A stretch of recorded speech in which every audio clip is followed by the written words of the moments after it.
All right, sounds good.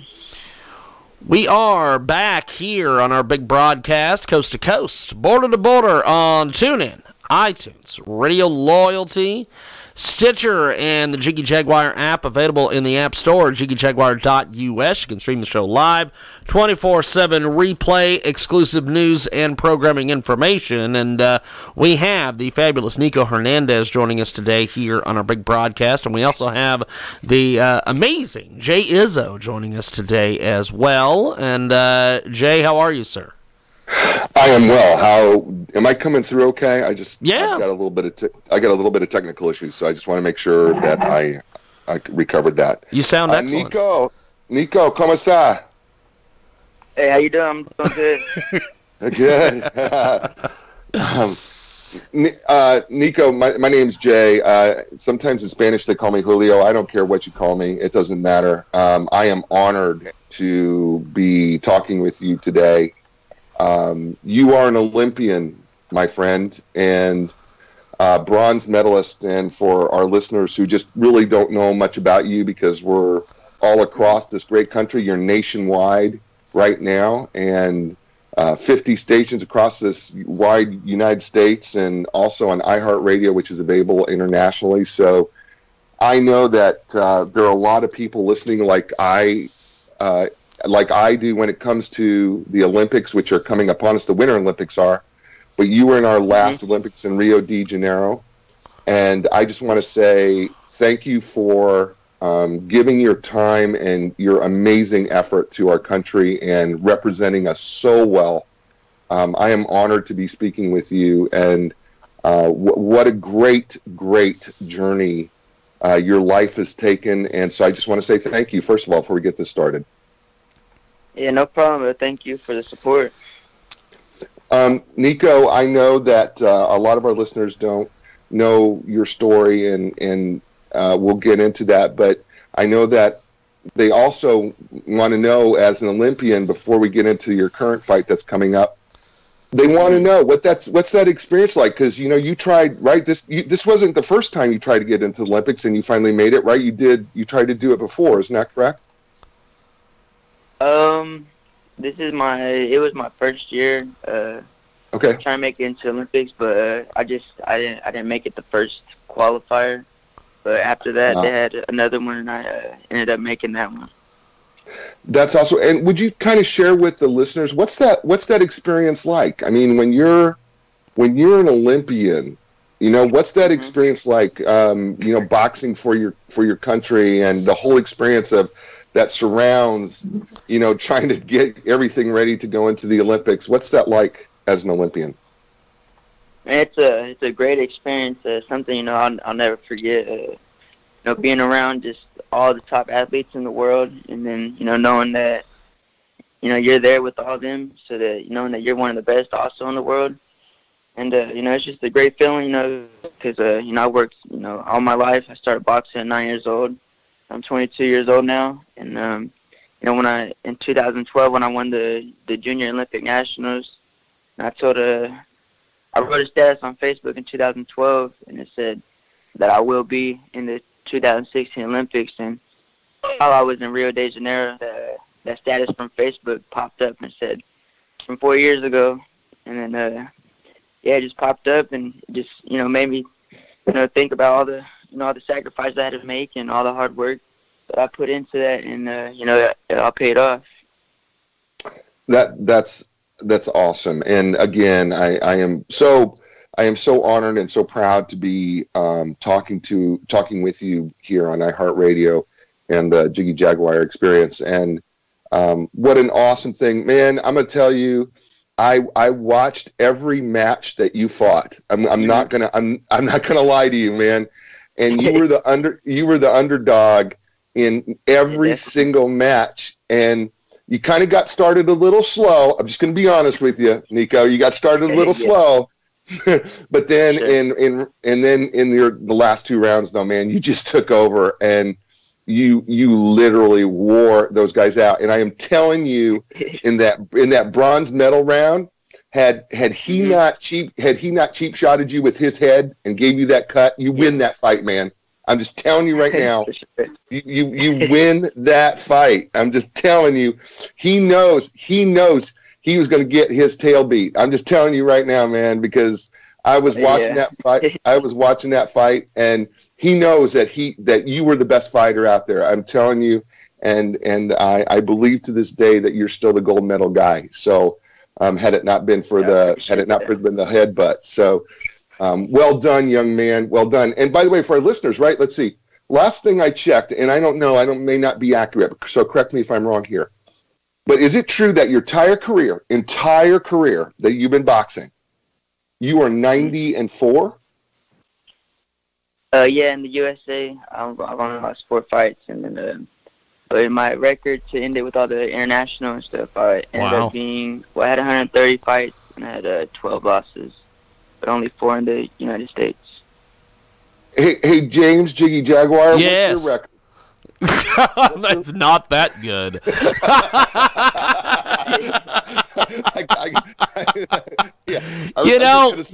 Nico, you have got this fight coming up February 10th at Hartman Arena. What do you know about this guy that you're fighting? I don't really know too much about it. Like I let my father, watch the film and stuff on. Yeah. I don't really watch film. I don't really like watching film because I like going out into the ring and just doing the damn thing, fight and not having to worry about what they do. That's awesome. But I know he moves around a lot, and I know he got a lot more pros. He has 28 professional fights, and I know he did go the distance in a 10-round fight, I believe, with the gold medalist Zhu Shiming. Wow! I don't plan on letting it go that many rounds. I love your confidence. Hey, so I know you don't watch a lot of film, and I know that your dad has really been your coach, and I know that you and your best friend Tony, I think it's Tony Losi, is that right? Yeah. Who passed away, really suddenly and unfortunately back in 2014, and I know you give him props on Instagram and. And I know you fight for him, right? Because you guys were together for a long, long time, and your dad really saved his life ultimately by getting him into boxing with you and everything. And you had Coach Walsh when you were doing the Olympics. Can you tell me the difference between those two coaches, like your dad being a coach and then him being with Coach Walsh? What's the difference between the coaching styles? The coaching style is Coach Walsh. He's a great coach. I learned a lot of things from him also. They just got a different style, I guess. But yeah, Coach Walsh is a great fighter. A great coach. The difference between them is, I don't know. I think it's just the style of fighting that they like to do. But first Coach Walsh, wanted me to fight the style that he brought.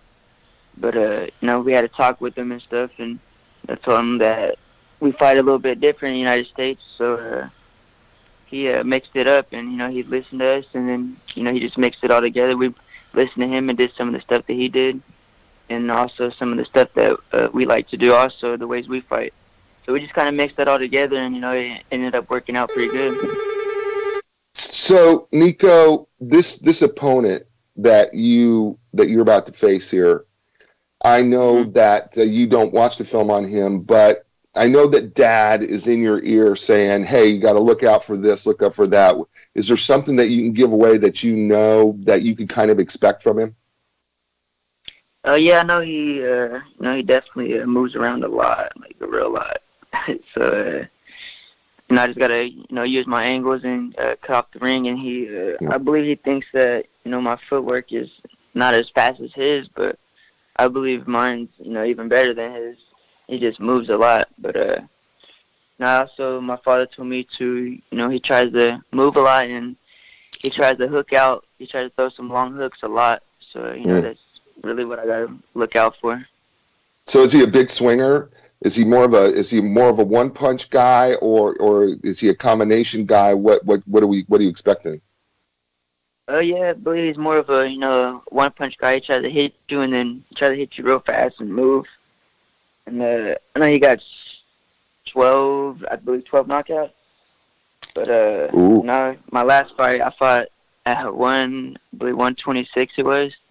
Mm-hmm. You know, because they had to bring a guy in because my other opponent backed out, and I was only weighing 113. But you know, I got hit pretty good, and you know, I didn't go down, so I got a real good chin. So I'm definitely not worried about his power. But yeah. Well, that's not something new for you, though. When you talk about you fought your last opponent who was a little heavier than you, because my study of you was that you were a wrestler and you used to wrestle guys much bigger than you and whip them back in the day, right? Yeah. Back in the day, even in sparring, I still spar people that are pretty a lot bigger than me. But I believe it helps me get stronger too, and also makes me want to not get hit by those big guys. So yeah. So your training regimen. Let's talk about that a little bit here. So Dad's got you training. How long does it? Just to let our listeners know, how long does it take you typically to prepare physically, mentally, emotionally for a fight like this? I usually, start training camp 6 to 7 weeks out. But, before that, I start, I get in a load of conditioning. I started running and stuff before that also. So I try to stay in shape by, just doing my regular routine of running every day. Even when I'm not in my training camp, I still try to stay in a little bit of shape. But, yeah, usually 6 to 7 weeks out is when we start training camp.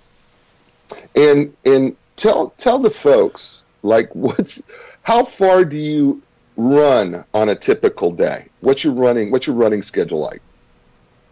I'm usually running 5 to 6 miles a day. It just depends how many rounds I'm going and stuff.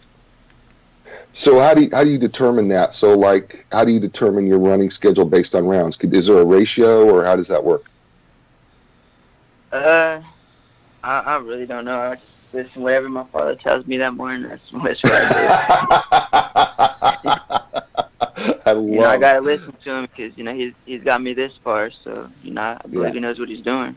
No, listen, brother. I got no arguments with what Papa's doing. Okay, you're clearly successful, and you two as a team have been enormously successful. So I've got no complaints. I was just curious if there was if you were doing, early on, I know a lot of guys do 4-round fights and then they work their way up to maybe an 8-round match or something like that. And I was wondering if there was a ratio of running that is different depending, and because you did mention something about a length of a fight and the distance that you run, and I was just curious on your daily runs if it's something that you, if you had a specific ratio, or if it's just Dad says, hey, you know what, today we're going to do 6 miles.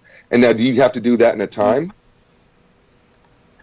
Well, I don't really have to, but I just feel like if I don't push myself during my run, I don't make myself tired, then I just feel like there's really no point in running that much, because I could run all day, however many miles if I'm just jogging it, but if I'm really pushing myself and getting myself tired, I feel like it helps me.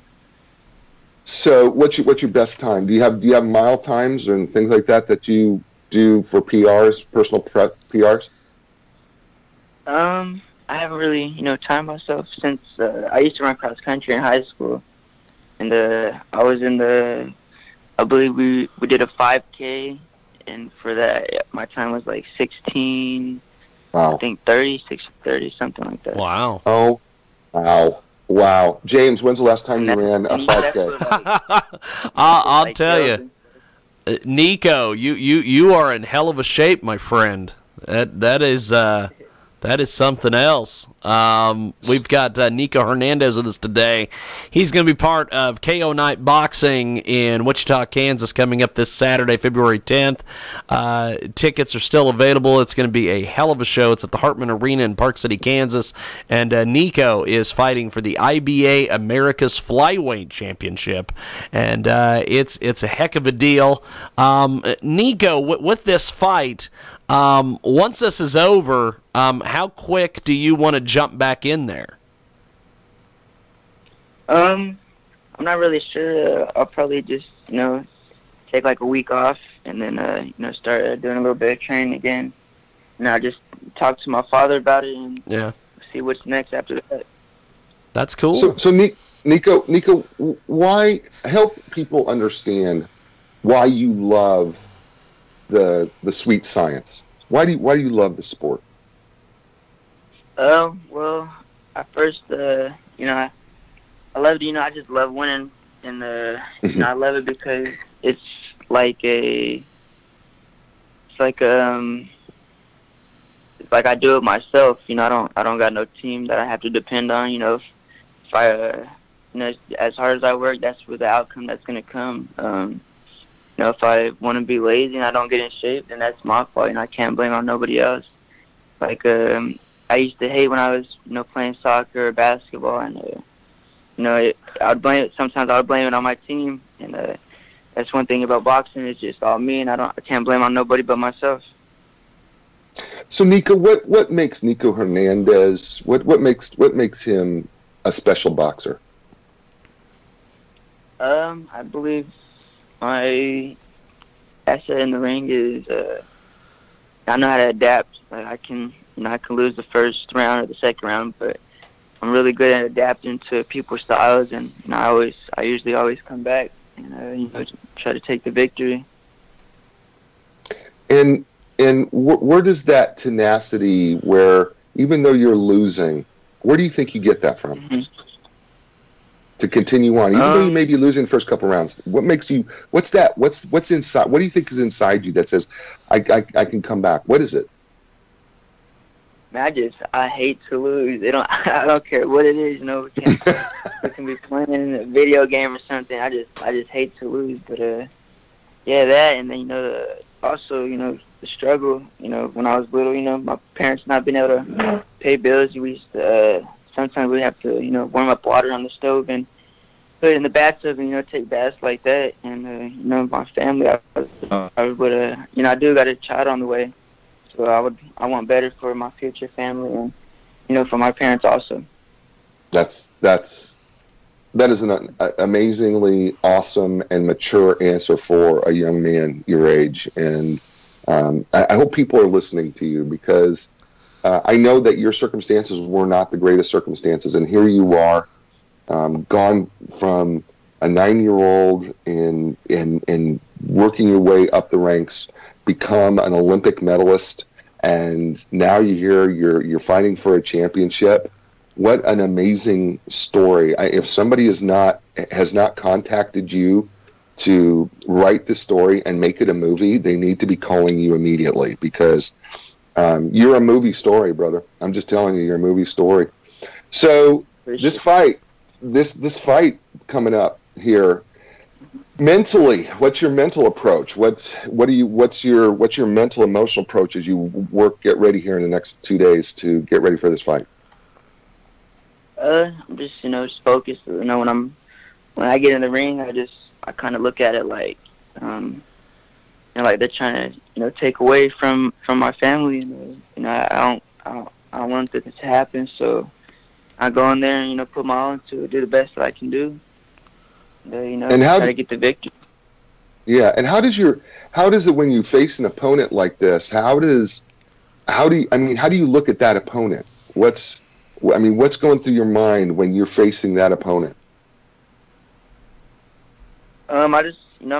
I don't underlook anybody, but I just look at every opponent kind of the same. I'm not scared of him because I know that I got a lot of amateur experience and fought a lot of foreigners, and I believe he has not fought too many Americans. I believe that would be my advantage because I believe we have a different style than them. Mm-hmm. Now, I know that your style, first of all, you're extraordinarily fast. Okay, yes. you are one of the fastest. I was blown away watching your clips, just how freaking fast you are. Dude, mm-hmm. I'm just telling you, you can put several combinations together in under a second, and I was like, holy crap. That is, serious, man. I was like, wow. because listen, I'm 6 feet. I'm 6'5", 265. Okay, and I'm telling you, I don't want to get hit by you. I don't want to get hit by you. I'm just telling you right now. I'm just telling you right now. Before I could get my gloves even up to my face, you've hit me 18 times, and I'm like, I don't want to deal with that, man. I don't want to deal with that at all. And so when I see how fast you are, that speed. Do you think that speed is something that's more God-given, or is that something that you train to do? Where do you think your speed comes from? I believe it's more God-given, but I do work on my speed too, and try to get faster. I also believe that when I fight against someone faster, it also makes me faster because like I said, I'm real competitive, and so like I'm not gonna let you be faster than me. I'm not gonna let you hit harder than me. That's how I feel. So I know that we talked about in this fight that the guy's got pretty good footwork. I'm not gonna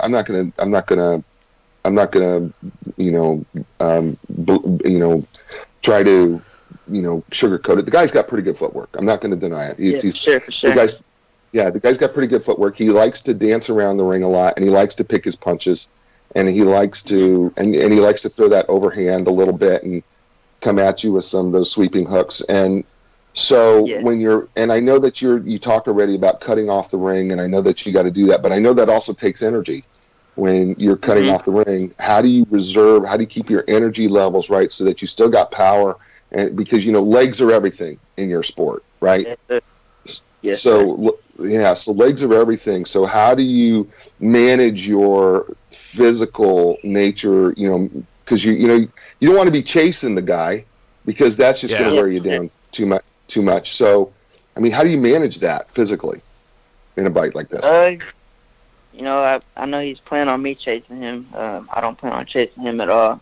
Like I said, I'm trying to go in there and fight my own fight. But I know he is going to try to move a little bit. So I believe I just got to cut off the ring and use my angles and stuff, and trap him in. But I don't plan on chasing him at all. I know that's his plan, but that's definitely not my plan. What do you think he's most susceptible to? If he's susceptible to anything, what do you think he's most susceptible to? Like what might be something that he might be susceptible to in the ring? I'm not sure.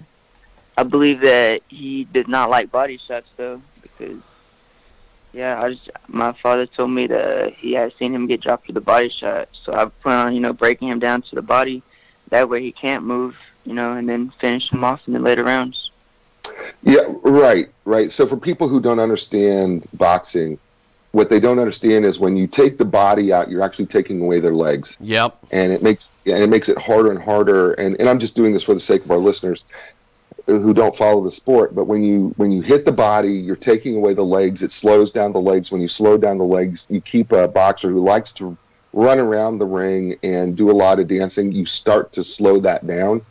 And it allows you to be able to get a little bit closer, put your combinations together, and you can move in and out, which I think is by the way, I don't think there's enough boxers in today's boxing world who use the body enough. I'm just going to be really honest, Nico. I mean, as much boxing as I watch, I feel like everybody's looking for the big headshot, but they don't understand that taking away the body first allows that to open up, right? Yes, sir. We call it. My father calls it breaking down the tree. Break down That's awesome. So you're taking the axe to the lower part of the trunk, right? You're cutting the lower part of the trunk, and that way you can get to the top of the tree. Yes, sir. That's fantastic. I love that. Breaking down the tree. We're with Nico Hernandez here on iHeartRadio and 24/7 KJAG Radio as well. And you're listening to us. Maybe some of you are listening to us on TuneIn Radio as well. And Nico Hernandez, of course, bronze medalist in the 2016 Rio de Janeiro Olympics. And he's been kind enough here to join us here for a few more minutes as we've been talking to him here. So, Nico, what's a question I should be asking you that you wish I would ask you? If they asked me, if there was one question they would ask me, I wish they would ask this question. What would that question be? I'm not sure. So what you're telling me is, what you're telling me is I'm asking really good questions. That's what you're telling me. Yeah, that's a great question. Okay, good, because you're... You know, about the Olympics, though, a lot of people don't know is, 10 days, we got there before we fought. And, the first day we got there, we was running on the track that night, and I rolled my ankle, and I was off my ankle for 10 days, and about, it was real swollen and purple, and about 3 days before my fight, I couldn't really walk on it, honestly, but we just wrapped it up, and I had a little bit of weight to lose, so, I had to get on the bike and do a little bit of swimming, and then 3 days later, it was time to fight. We just wrapped it up, and I was ready to go. Wow. A lot of people don't know that, but it was really, it was real messed up. I was walking on crutches while I was at the Olympics. Really? Holy smokes! I had no idea. I had no clue. You made that look like you weren't. That is pretty amazing, my man. Nico Hernandez, he rolled his ankle, and he still won a medal. That's a hell of a deal. Yeah. Well, you know what it tells me? You know what it tells me, Nico? You're one tough customer, man. I mean, yes. I mean, you're just a tough guy. Again, I'm just telling you, I'm 6'5", 265. I don't want a piece of you. I don't even want to spar with you with all the gear on. You know what I mean? I don't even want to get in there with you. Yeah, definitely. It was my dream to be there, and I called my dad up crying because I thought I was not going to be able to fight. But I did everything I could, to get to the Olympics. So I was like, I'm not going to let this stop me. I got to at least fight or do something. So, just taped it up and did a little bit of therapy for those 10 days. It's a hell of a deal. And, wrapped it up before my fights and stuff. And, went in there and did what I had to do. That's awesome. Man, I'm going to tell you something. I want you to go out there Saturday. Do not underestimate this guy. I want you to go out there. Yeah. I want you to box your boxing match. I want you to use the sweet science to your advantage, and I want you to tear this guy up. Just tear him up, man. Because I know that's not something. I know that's not something we're probably supposed to say on the radio, but doggone it, tear this guy up. All right, man. For sure. Well, this Saturday, February 10th, IBA America's Flyweight Championship, KO Night Boxing presents Golden Glory. Nico Hernandez, the hometown hero at Hartman Arena, going for his first World Championship, and also on that card, a lot of great fighters as well. And I believe the ring announcer is going to be my buddy Jeff Houston, so that should be fun as well. Nico, I guess before we let you go, if people want to follow your journey online, how do they do that on social media, my man? You can follow me on Instagram and Twitter at Nico M. Hernandez, and also have a Facebook page, Nico Hernandez, that you can follow also. Awesome. Well, I'm following you. I'm following you on the gram, man. I'm already there. You don't even have to beg me. I'm already following you, man. I've increased. I'm looking forward to this. Well, I appreciate your support. It has been a pleasure, my friend. And Nico, I will see you Saturday. And Jay, I will talk to you after the commercial break. Thank you, Nico. Thanks, Nico. You're awesome, man. Appreciate it. There goes Nico Hernandez and Jay Izzo, and we are going to take a break here on iHeartRadio, AM/FM, 247.com, tune in, iTunes, and Radio Loyal.